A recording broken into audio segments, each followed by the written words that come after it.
Hello students, कैसे हैं आप। स्वागत है आपका अपने यूट्यूब चैनल एग्जाम की के इस ऑफिशियल यूट्यूब प्लेटफॉर्म पर। स्टूडेंट्स, आज हम लेकर के आए हैं क्लास 12th के हिस्ट्री के चैप्टर नंबर 7 यानी कि एक साम्राज्य की राजधानी विजयनगर। बड़ा ही इंटरेस्टिंग चैप्टर है। इस चैप्टर को हम पहले बेसिक समझेंगे, फिर part by part video upload कर दिए जाएंगे ताकि आपको समझने में आसानी हो। तो आइए हम पार्ट 1 आज आपके सामने लेकर के आए हैं। क्या है कि विजयनगर। विजयनगर का जो मतलब होता है वो होता है विजय का शहर। ठीक है, यानी कि जीत का शहर होता है। ठीक है, विजय का शहर। एक साम्राज्य की राजधानी विजयनगर, ये जो चैप्टर है तो इसमें विजयनगर का जो अर्थ होता है वो होता है विजय का शहर। देखिए, विजयनगर साम्राज्य की स्थापना दो भाइयों ने, हरिहर, एक का नाम बुक्का और एक का नाम हरिहर था, जो 1336 ईस्वी में किया। विजयनगर एक जगह का नाम है, ये आप बेहतर जान रहे हैं। तो ये जो साम्राज्य जो था, ये दो भाई मिलकर, एक का नाम हरिहर था, दूसरा का नाम बुक्का था। ये 1336 ईस्वी में इसकी स्थापना हुई। फिर है कि इस साम्राज्य में अलग अलग भाषा बोलने वाले लोग तथा अलग अलग धार्मिक परंपराओं को मानने वाले लोग रहते थे।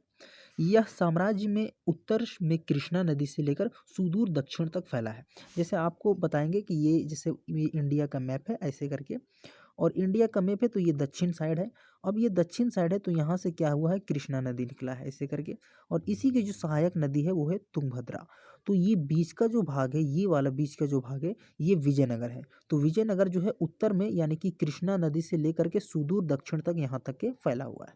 ठीक है, तो फिर क्या है, तो ये जो साम्राज्य जो है वो कृष्णा और तुंगभद्रा नदी के बीच में ही बसा हुआ है। नेक्स्ट है, फिर इसमें क्या है कि 1565 ईस्वी में इस पर आक्रमण किया गया और उसको लूटा गया और बाद में यह उजड़ गया।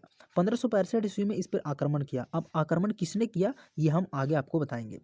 तो पहले इतना याद रखना है कि 1565 में इस पर अटैक किया गया था और इसको लूटा गया और बाद में यह उजड़ गया। ठीक है, फिर है क्या कि 17 से 18वीं शताब्दी तक यह पूरी तरह नष्ट हो चुका था। यानी कि 17वीं से 18वीं शताब्दी तक जो है यह पूरी तरह से बर्बाद हो चुका था, नष्ट हो चुका था। लेकिन फिर भी कृष्णा और तुंगभद्रा दोआब क्षेत्र के निवासियों की यादों में यह जीवित रहा और उन्होंने इसे हम्पी नाम से याद रखा। देखिए, हुआ क्या कि जब यह पूरी तरह से यह साम्राज्य उजड़ गया तो उजड़ने के बाद कृष्णा और तुंगभद्रा दोआब, दोआब का मतलब होता है, यानी दोआब क्षेत्र का जो मतलब होता है वो दो नदियों के बीच के जगह को दोआब क्षेत्र कहा जाता है। तो कृष्णा, एक तरफ से कृष्णा था और दूसरी उसकी सहायक नदियां तुंगभद्रा थी। तो बीच का जो क्षेत्र था, जो बीच का जो क्षेत्र था उसी को दोआब कहा जाता है। तो वहाँ के जो निवासी थे वो, ये तो साम्राज्य तो खत्म हो चुका था लेकिन वहाँ के जो निवासी थे उसको यादों में यह जीवित रहा और उन्होंने बाद में इसे हम्पी नाम रख दिया, यानी कि हम्पी की संज्ञा देने लगा और हम्पी नाम से याद रखा। अब हम देखेंगे कि हम्पी जो आया है, हम्पी शब्द जो आया है, वहाँ के स्थानीय मातृ देवी पंपा देवी के नाम से आया है। उसी के नाम पे ये हम्पी रखा गया है। नेक्स्ट टॉपिक जो इसका है, नेक्स्ट पॉइंट है कि जब विद्वानों ने इसकी खोज की तो मौखिक परंपरा तथा पुरातात्विक खोज, स्थापत्य के नमूने, अभिलेख, दस्तावेज आदि काफ़ी सिद्ध हुए।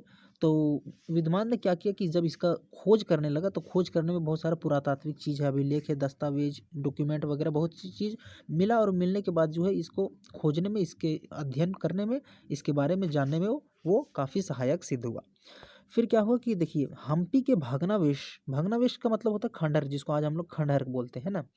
1800 ईस्वी में एक अभियंता तथा पुरातत्वविद कर्नल कॉलिन मैकेंजी द्वारा प्रकाश में लाया गया। अब देखिए, कर्नल कॉलिन मैकेंजी कौन है ये आपको बताएंगे आगे।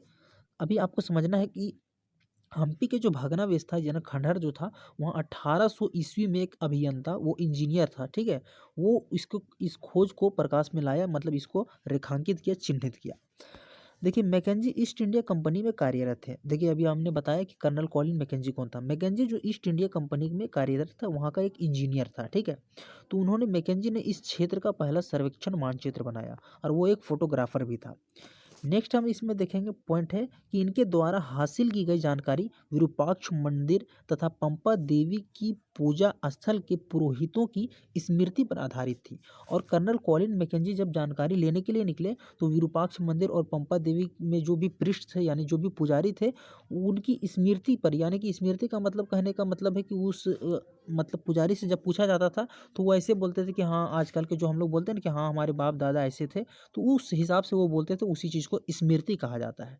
तो उसी के पर आधारित जितना भी जानकारी हासिल हुआ वो कर्नल कॉलिन मैकेंजी ने जानकारी प्राप्त किया। नेक्स्ट है फिर देखिए कि 1856 में छाया चित्रकार ने यहाँ के भवनों के चित्र को संकलित करने का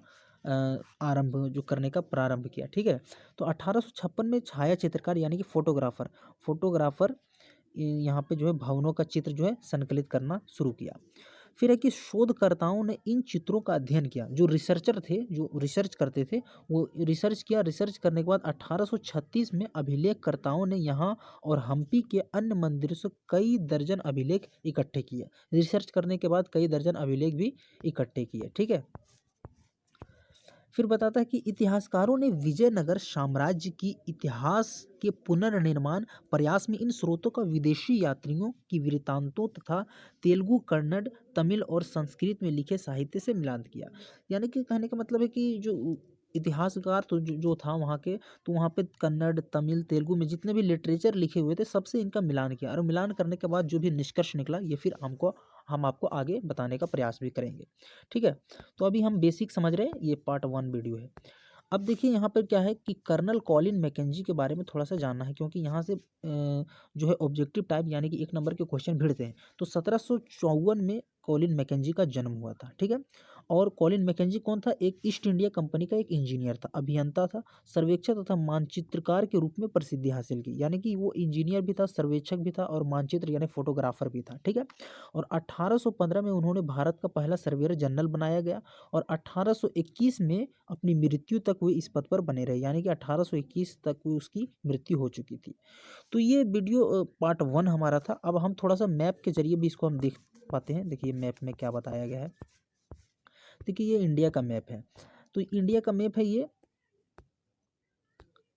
देखिए तो यहाँ पे क्या है कि ये पहले दक्षिण प्रांत हुआ करता था पूरा। अभी वर्तमान का जो कर्नाटक वगैरह है ये उस समय नहीं हुआ करता था। तो यहाँ से जो है देखिए महाराष्ट्र वगैरह उस समय नहीं हुआ करता था। तो यहाँ से जो है कृष्णा नदी निकला था, और ये इसकी जो सहायक नदियाँ थी वो तुंगभद्रा थी, और यही जो क्षेत्र था ये विजयनगर था। ठीक है, और विजयनगर क्या था, ये उत्तर में था इधर, और उत्तर से लेकर के इधर तक बचा मतलब इसका निवास था, बसा हुआ था। तो यहाँ पर दक्षिण सुदूर दक्षिण तक ये फैला हुआ था। ठीक है, तो यहीं पे जो हरिहर और बुक्का जो है ये साम्राज्य की स्थापना किया 1336 ईस्वी में। फिर आगे हम नेक्स्ट वीडियो में इसको ठीक से समझाने का प्रयास करेंगे। और ये पार्ट 1 वीडियो है, अब पार्ट 2 भी जल्द ही अपलोड कर दिया जाएगा। तो ये वीडियो अगर आपको अच्छा लगा, समझने में आपको सहायक सिद्ध हुआ, तो फिर आप हमारे चैनल को सब्सक्राइब कीजिए, बेल आइकन को प्रेस कीजिए।